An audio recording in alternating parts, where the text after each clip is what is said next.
장 22절. 네, 제가 먼저 읽습니다. 벳세다의 이름에 사람들이 소경 하나를 데리고 예수께 나와 손대시기를 구하거늘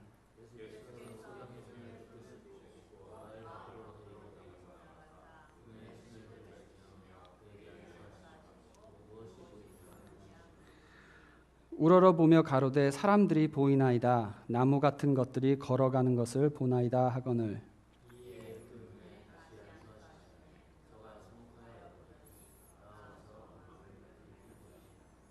9장 2절 읽습니다. 엿새 후에 예수께서 베드로와 야고보와 요한을 데리시고 따로 높은 산에 올라가셨더니 저희 앞에서 변형되사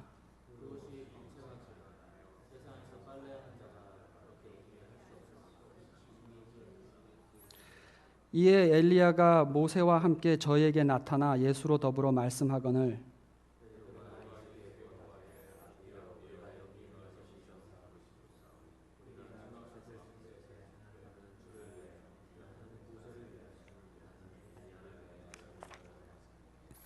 이는 저희가 심히 무서워함으로 저가 무슨 말을 하는지 알지 못함이더라.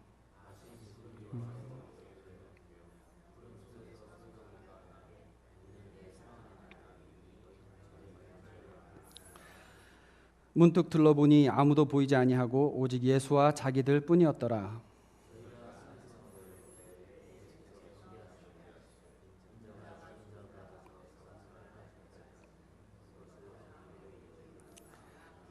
함께 읽습니다. 저희가 이 말씀을 마음에 두며 서로 문의하되 죽은 자 가운데서 살아나는 것이 무엇일까 하고. 네, 잠깐 기도하겠습니다. 하나님의 말씀이 선포되는 시간입니다. 이 예배의 시작부터 주님 함께 하셨음을 믿습니다. 특별히 이 시간에 성령님 이 자리에 우리의 마음 가운데 오셔서 하나님 준비하신 말씀이 선포되고 우리에게 필요한 능력의 말씀이 우리 가슴속에 새겨지는 귀한 시간 되도록 주님 축복하여 주시옵소서. 예수님 이름으로 기도드립니다. 아멘. 네, 세 달 정도 전에 저희 집에 아마존에서 오더한 이제 패키지가 도착을 합니다. 뭘 오더했냐면은 여러분 그 식당에 가면은 이렇게 가끔 물수건으로 이렇게 일회용으로 찢어가지고 쓰는 조그만 패키지 사용해 보셨죠? 예, 근데 그런 식으로 알코올 일회용 수건을 오더했습니다. 뭐냐면 안경을 닦을 때 쓰는 건데, 그래서 그로부터 거의 한 달 동안 아침마다 그 알코올 수압으로 안경을 닦고 와 너무 깨끗하게 잘 보인다 하면서 감격 아닌 감격을 했던 시기가 있었습니다. 여러분들이 아마 안경 쓰시는 분들은 잘 아실 거예요. 그 막 먼지가 끼고 또 스크래치가 나고 안경에, 그리고 잘 모르다가 이제 새로 안경을 맞추는 날, 새 도수에다가 이제 탁 깨끗한 새 안경을 끼는 날은 와 이렇게 깨끗이 잘 보이는구나 하고 놀랬던 기억이 분명히 있으실 것입니다. 먼지가 끼고 지저분해도 잘 모르다가도 더 잘 보였을 때 깨끗하게 선명하게 되는 그 순간에 아 내가 여태까지 이렇게 희미하게 보고 있었구나라는 것을 그제서야 깨닫게 됩니다. 오늘 이 벳세다 소경의 이야기를 보면은 참 특이한 것이 있는데, 예수님께서 아마 누구를 치료하실 때 이렇게 유일하게 두 번에 걸쳐서 안수를 했어야 되는 사건이 아닌가 싶습니다. 한 번 안수를 하셨는데 눈이 깨끗하게 낫지 않고 희미하게 보인다 그러고, 그래서 사람을 나무가 걸어다니는 것 같다 이렇게 착각을 해서 말을 합니다.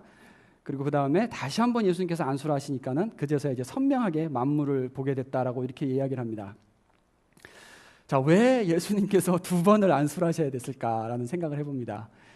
이날은 새벽 기도를 예수님께서 건너뛰셨을까? 이날은 피곤하셔서 영성이 좀 예전 같지 않으셔서 이렇게 탁 힘을 모아서 한 번에 탁 능력이 싹 나가야 되는데 한 방에 되지 않는 그런 질병이었을까?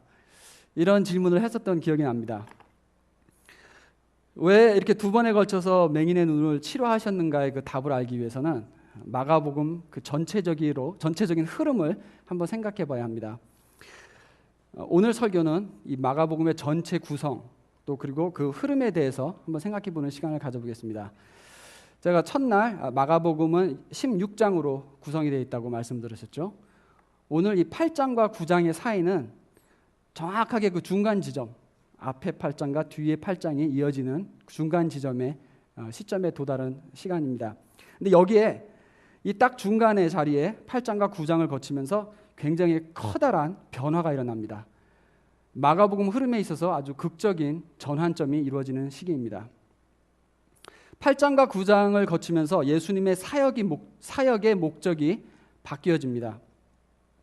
8장까지는 예수님께서 능력을 드러내시고 많은 사람들 앞에서 설교를 하시고 또 하나님의 나라가 이제 시작되었다고 선포하시면서 그래서 믿음을 가진 자라면은 이분이 우리가 기다리시던 메시아가 맞구나. 이분이 정말 하나님의 아들이시구나라고를 믿을만하게 그 믿음의 자리에 갈 수 있도록 메시아임을 알아볼 수 있도록 사역을 하셨습니다. 그래서 지난주 설교에 우리 8장에 베드로의 그 고백, 주는 그리스도시요 살아계신 하나님의 아들이나이다라고 했던 그 고백이 이 첫 번째 목적을 달성하는 굉장히 중요한 시점이 됩니다. 그리고 베드로의 신앙 고백 바로 직후에 예수님은 9장에 보면은 베드로와 요한, 야고보를 데리고 산으로 올라가서 이 하늘나라의 영광을 잠시 보여줍니다. 그것이 오늘 우리가 두 번째 읽은 부분입니다.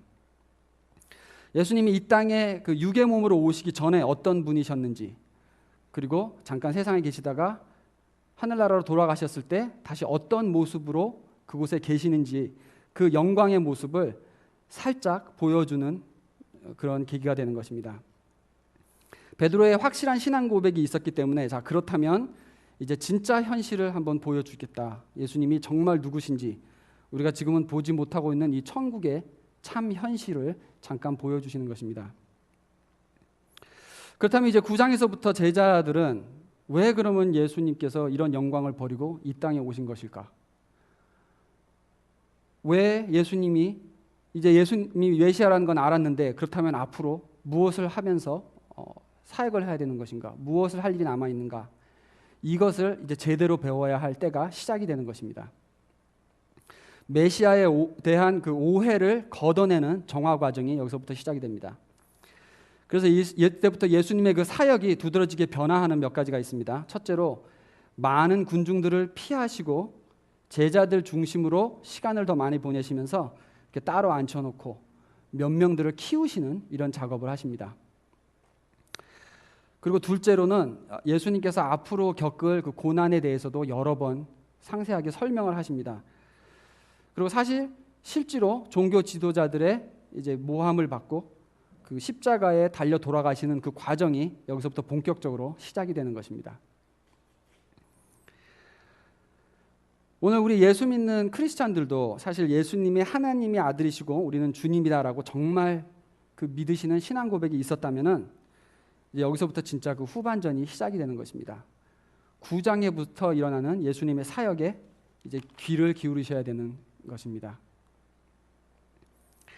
우리 예수 믿는다는 사람들이 사실 오래 교회를 다녔어도 계속 1장부터 8장까지 예수님을 주님으로 시인하는 자리까지를 도달하지 못해서 계속 그 부분에서 맴도는 경우가 많이 있습니다. 더 답답한 거는 베드로와 같은 고백을 하고 세례를 받고 그래서 나는 예수를 믿는 사람이다라고 스스로 잘 믿는 사람이라고 생각을 하고 있지만은 사실 그들의 속에 있는 그 마음의 상태와 또 그들의 생각들은 세상 사람들과 별 차이가 없는 경우가 많이 있습니다. 여전히 1장과 8장까지 그 사건들, 그 간증들을 벗어나지 못하고 있는 것입니다. 1장부터 8장까지 예수님께서 하시는 사역을 보자면은 먼저 제자들을 부르셨고 또 눈먼 자를 보게 하시고 귀신 들린 자들의 귀신을 쫓기도 하셨고 병자들을 다 고치시고 물 위를 걸어가시기도 하셨고 또 파도를 꾸짖어서 잠잠케 하시는 그런 기적도 행하셨고 5천 명을 배부르게 먹이시고 이러한 기록들이 앞부분에 나와 있습니다. 그러니까 사탄의 권세 아래서 눌려있던 모든 육체와 영혼들을 그 궁핍함과 공고함에서부터 건져내시는 메시아의 사역을 집중적으로 하셨던 것입니다. 그런데 9장부터는 이런 회복의 사역을 하시기는 하시지만 그보다 중심되는 것은 이제 바리새인과 서긴가들로부터 오는 그 반박이 더 심해지고 그러면서 그들의 신앙이 얼마나 위험한 것인지 얼마나 거짓된 신앙들인지를 계속 찝으시는 이렇게 질책하시는 사건들이 더 많이 있습니다. 또 앞으로 올 고난에 대해서 예고하시고 마지막 날에 올 환난에 대해서도 여러 번 설명을 하십니다. 그리고 겸손히 낮은 자리에서 섬기는 삶이 어떤 것인가를 몸소 실천하면서 보여주십니다. 그리고 십자가에 달려 돌아가심으로써 정말 죽기까지 섬기는 그 삶을 보여주시는 것입니다.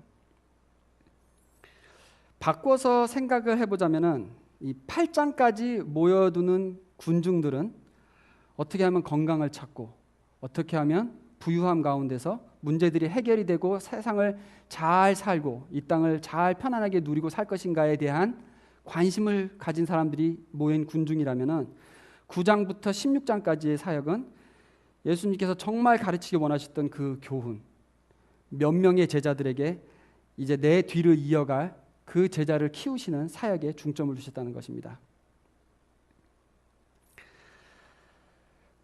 여러분, 교회 오래 다니셨습니까? 예수님을 구주로 영접하셨습니까? 정말 주님이 내 삶의 전부라는 것을, 신앙 고백을 확실하게 하신 적이 있으십니까? 그렇다면은 여러분들도 이제 8장까지 나타나는 그 예수님의 능력은 이미 내 안에 다 있는 것이고 이제부터 9장에서부터의 사역에 관심을 가져야 되는 것입니다.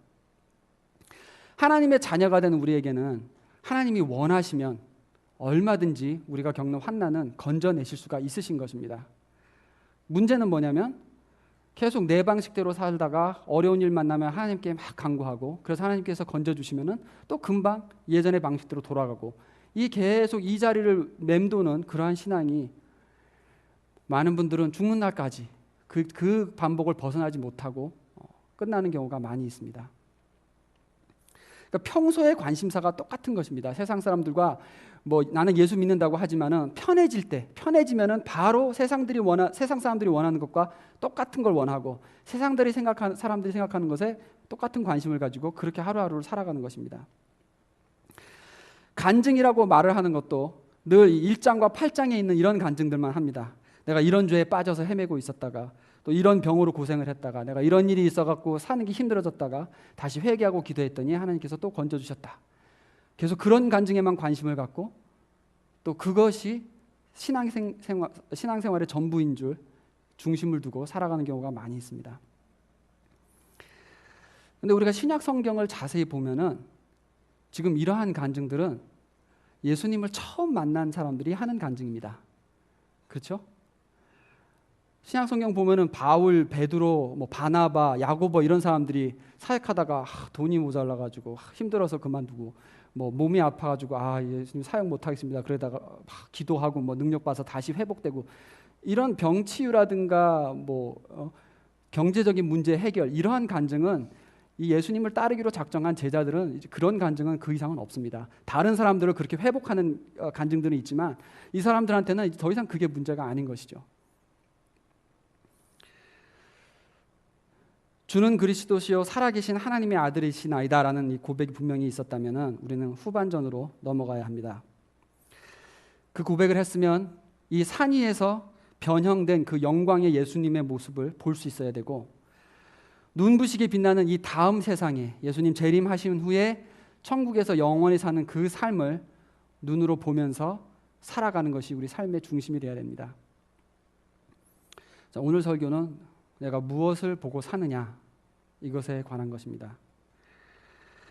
하늘의 영광이 눈으로 보일 때 그것이 나의 삶의 방향과 열정을 결정하는 그러한 비전이 되는 것입니다. 나는 죽은 후에 예수님과 함께 빛나는 영광 가운데 영원히 사는 사람일 것이다 라는 것을 확실히 안다면 달라져야 되는 게 당연합니다. 이제는 전반전처럼 그 똑같은 고민을 할 때가 아닙니다. 우리가 겪는 문제는 같을지 몰라도 그 문제에 관한 고민은 달라져야 되는 것입니다. 이게 무슨 말이냐면 똑같이 병이 들고 경제적인 어려움이 있고 일이 막혀서 막 힘든 상황을 겪더라도 이 앞부분에는 1장부터 8장의 이야기는 하나님 제가 힘든데 나를 건져주세요. 나를 도와주세요 라는 기도, 그러한 기도가 드려졌다면 이제 9장까지 온 사람이라면 환난을 앞에 두고 제일 먼저 하나님 한마디시면은 이런 문제, 지금 나를 누르고 있는 문제들 싹 걷어줄 수 있다는 거 제가 분명히 압니다. 이거 먼저 고백하시고, 그러나 이것을 나한테 허락하신 하나님은 지금 이것을 통해서 나에게 원하시는 것이 무엇입니까? 제가 이 상황에서 무엇을 해야, 어떻게 이 시간을 지내야 예수님의 이름이 높아지는 것입니까? 라는 것이 우리의 기도가 되어야 됩니다. 그 문제를 보는 관점이 바로 내 코앞에 놓여 있는 그 문제에 전전긍긍하는 것이 아니고 하나님의 관점으로, 하늘의 관점으로 문제를 바라볼 수 있어야 되는 것입니다. 참 제자가 되는 큰 전환점은 무엇인가? 땅의 관심이 하늘의 관심으로 바뀌는 순간, 바로 그때입니다. 내가 어떻게 살다가 편하게 죽을까 하고 늘 고민하던 것이 이제 어떻게 살아야 주님 앞에 내가 섰을 때 잘하였도다, 착하고 충성된 종아라는 칭찬을 들을까라는 고민으로 바뀌는 순간, 그것이 바로 제자가 되는 전환점입니다. 예수님께서 이제 베드로의 확실한 그 신앙 고백 위에 이제 진짜 그리스도의 사역이 무엇인지를 보여주시기 시작합니다. 근데 먼저 이 하얗게 눈부시게 빛나는 그 영광의 자리로 데려갑니다. 그러니까 그 영광의 결말을 미리 잠깐 보여주시는 것입니다. 그리고 이것이 우리가 죽은 후에 맞이하게 될 그리스도의 결론이다, 그리스도인의 결론이다라는 것을 먼저 보여주십니다. 그리고 그 영광의 자리에 가려면은 먼저 그 전에 낮아짐과 버림받음과 죽기까지 순종하는 자리를 거쳐가야 된다는 것을 몸소 보여주십니다. 8장까지는 대중들이 모이고 인기가 상승하는 오르막길이었다 하면 이제 이 산 꼭대기에서 그 영광으로 변하는 그 장면이 딱 정점을 찍고 여기서부터 이제 낮아지는, 죽는 자리까지 낮아지는 여정이 시작되는 것입니다. 오늘 본문의 소경이 예수님께서 한 번 안수받고 희미하게 보이고 그래서 재차 안수를 받았어야지 낫는 이 이야기는 이 같은 시기에 예수님의 8장까지 사역을 통해서 예수님이 메시아라는 것은 알아봤지만 아직 이 메시아의 그 본 모습을 다 보지 못하는 희미한 제자들의 상태를 암시하는 사건인 것입니다. 안타깝게도 제자들은 이 영광의 자리에 갔다 온 다음에도 먼저 죽어야지 그 영광에 이른다는 원리를 잘 이해를 못합니다. 우리 지난주에 설교에서 본 대로 8장에 처음 예수님의 고난에 대해서 말씀하셨을 때 베드로가 아니 이게 무슨 소리입니까? 그러면서 예수님을 꾸중을 하죠. 그리고 되려 오히려 크게 혼나죠. 사탄아 뒤로 물러가라. 그게 예수님께서 첫 번째 본인의 고난에 대해서 말씀하신 때입니다. 9장 30절에 가면 예수님께서 두 번째로 말씀을 하십니다. 내가 고난을 받고 죽었다가 다시 살아나야 된다. 그 바로 다음에 이어서 나오는 이야기가 제자들끼리 서로 누가 가장 큰가라고 다투었다는 이 논쟁에 대한 이야기가 나옵니다. 10장에 가서 예수님께서 세 번째로 이제 드디어 그 고난에 대해서 또 얘기를 하시는데 그 이후에 바로 나오는 이야기가 요한과 야고보가 와가지고 예수님께서 영광으로 오실 때에 우리를 왼쪽에 오른쪽에 앉혀주세요라고 이런 부탁을 합니다. 베드로와 요한과 야고보가 이런 부탁을 했는데 이 두 명은 베드로와 함께 셋이서 그 산에 올라가서 이 장면을 봤던 사람들입니다. 그러니까 어떤 그 영광에 대한 이미지는 있는데 아직 그 전에 가야 될 고난에 대해서는 접수가 안 된 상태인 거죠. 우리도 마찬가지입니다. 내가 예수님 믿고 그리스도인으로 산다는 것이 과연 어떤 삶인가 정말 얼마나 제대로 우리가 알고 있습니까? 그 이해가 얼마나 선명하게 내 마음속에, 내 눈 속에 박혀 있습니까? 우리가 설교 듣고 은혜 받았다고도 금방 교회 문을 나가면은 당장 내 눈앞에 보이는 것들, 뭐 먹어야 되나, 뭐 가지고 싶나, 지금 당장 원하는 것들로 관심이 금방 바뀌어 버립니다. 지금 이 시간과 공간에서 일어나는 이 사건들, 이것이 우리의 참 현실일까요? 이게 정말 우리 삶의 모든 것일까요? 그렇지 않습니다. 천국이 있고 지옥이 있고 영의 세계가 분명히 있다는 것, 성경에 기록되어 있습니다. 우리가 성경을 펴고 말씀을 읽고 기도할 때 그 묵상 가운데서 찬양 시간에 혹은 예배 가운데 어느 순간 탁 깨닫게 하시는 그 진리의 말씀들, 하나님께서 역사하시고 그 임재의 순간을 맛보는 그 잠깐 맛보는 그 영광의 순간들, glimpse of glory, 이 영광의 일견들이 바로 우리의 참 현실인 것입니다. 눈에 지금 앞에 보이고 만지고 하는 것이 현실이고 우리가 뭐 잠깐 어디 심취했다가 들렸다 오는 것이 아니고 그것이 참 현실인데 오늘 베드로와 요한과 야고보에게 예수님께서 잠깐 보여주셨던 것처럼 우리에게 잠깐 보여주시는 순간들인 것입니다.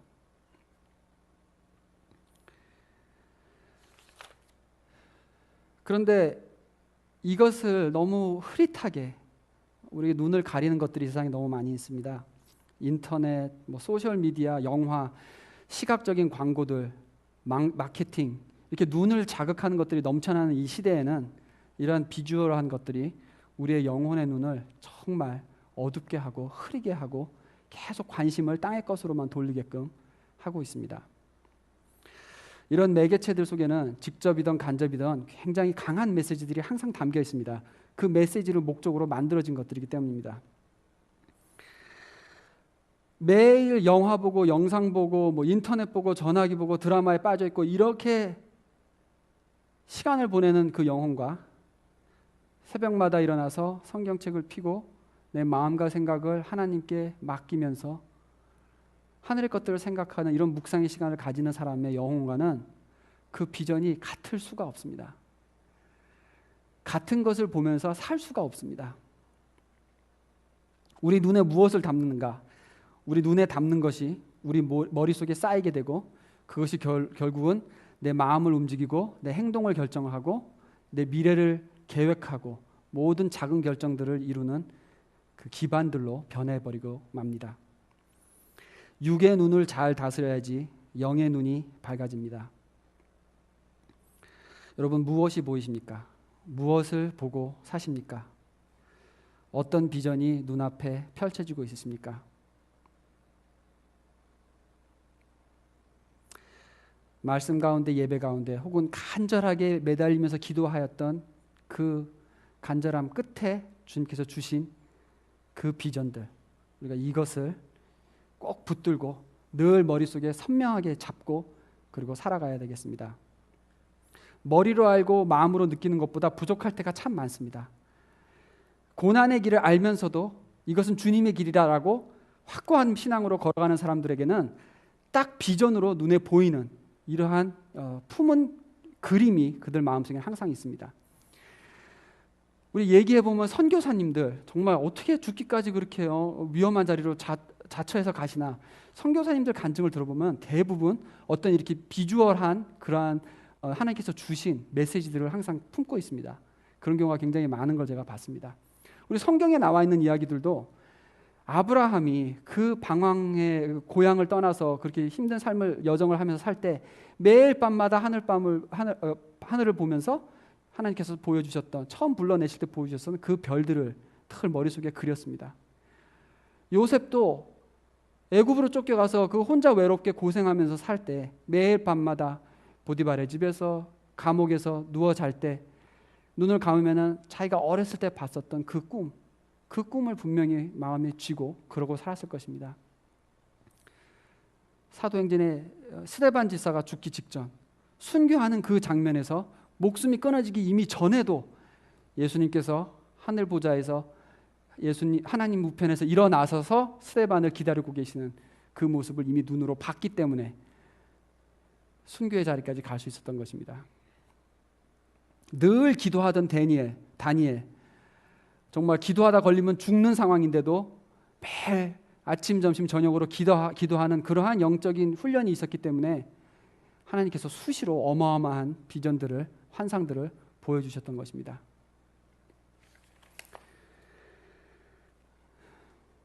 무엇이 보이느냐? 무엇이 보이느냐? 예수님께서 우리에게 물으십니다. 여러분 한번 이번 주에 이렇게 하셨으면 좋겠습니다. 매일 아침 잠에서 깨셨을 때 눈을 뜨기 전에 뜨기 힘든 눈 아직 뜨기 전에 한번 세상 끝날 오늘 우리 베드로와 요한과 야고보가 봤던 그 흰 옷 입은 빨래하는 사람이 그렇게 하얗게 빨 수 없는 그렇게 하얀 빛깔의 옷을 입으신 예수님께서 그 영광의 광채 앞에서 잘하였도다 착하고 충성된 종아라고 말씀하시는 그 예수님의 그림을 한번 머리에 그리시고 그 다음에 눈을 떠보시면 어떻겠습니까? 한번 일주일 동안 매일 그렇게 하루를 시작해 보시면 어떻겠습니까?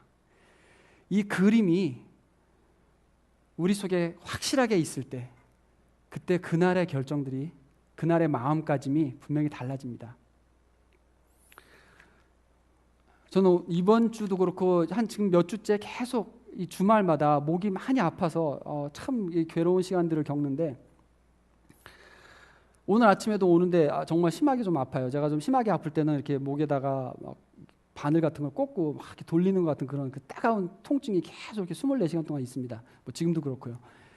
근데 이제 그러면 정말 지치는데, 오늘 그래서 운전하고 교회 오는 길에도 그래, 오늘 설교 말씀대로 한번 내가 가만히 상상을 해봤습니다. 지금 투정을 부릴 것인가, 아니면 하나님 왜 이렇게 설교하러 가는데도 오늘까지도 아프게 하십니까 해야 될지. 아니다, 제가 마음을 고쳐먹고 오늘 이날 내가 믿음으로 설교한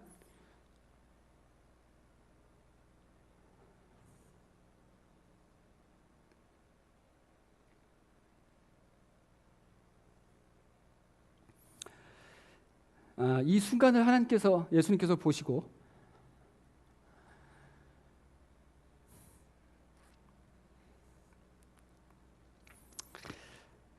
죄송합니다. 그날 참 잘하였다.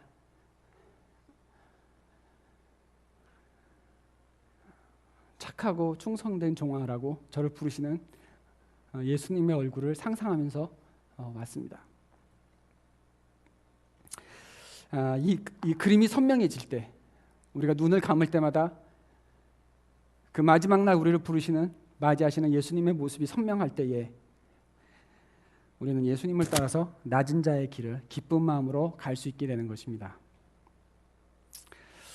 그것이 예수님의 길이었기 때문에 먼저 순종과 고난을 지나서 영광에 이르는 것이, 그것이 예수님의 길이었기 때문에 우리도 가야 될 길인 줄 압니다. 자, 이 시간에 다 같이 눈을 감으시고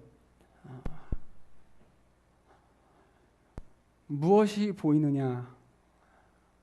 예수님, 세상 마지막 날 나를 맞이하실 그 흰 옷 입은 영광의 예수님을 보기 원합니다. 그동안 내가 보고 있었던, 내 눈을 흐리게 했던 많은 것들, 내 관심이 온갖 쏠려 있었던 그 무엇들, 하나님 이 시간을 거두길 원합니다. 내가 무엇을 바라보고 있는가, 이 시간에 조용히 생각하시면서 예수님, 그 영광의 예수님에 대한 비전을 머리에 그리시는 시간을 잠시 가지시기를 원합니다.